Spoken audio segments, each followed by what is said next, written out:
যুক্তরাষ্ট্রের নিউ ইয়র্কে অভিবাসন আদালতের বাইরে ফেডারেল এজেন্টদের গ্রেপ্তার কার্যক্রমে বড় ধরনের নিষেধাজ্ঞা দিয়েছেন এক ফেডারেল বিচারক।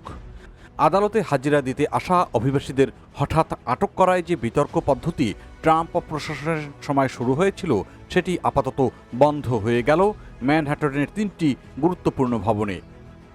এ রায়ে যুক্তরাষ্ট্রের জেলা বিচারক পি কেভিন কাস্টেল বলেছেন, অভিবাসন আইন কার্যকর করা সরকারের দায়িত্ব হলেও মানুষ যেন ভয় ছাড়া আদালতে এসে নিজেদের আশ্রয় আবেদন বা আইনি লড়াই চালাতে পারেন, সেটিও সমান গুরুত্বপূর্ণ।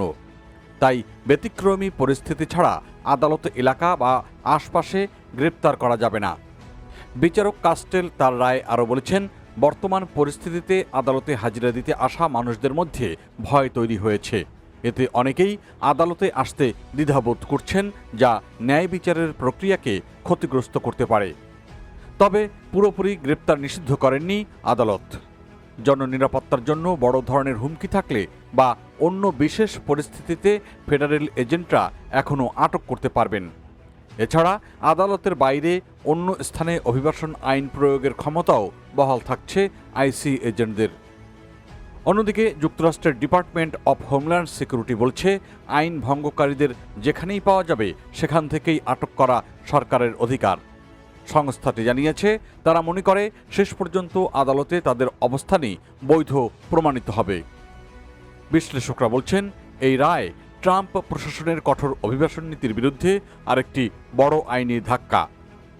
সাম্প্রতিক সময়ে যুক্তরাষ্ট্র জুড়ে আদালত, মানবাধিকার সংগঠন এবং অঙ্গরাজ্যগুলোর সঙ্গে কেন্দ্রীয় প্রশাসনের সংঘাত আরও বেড়েছে।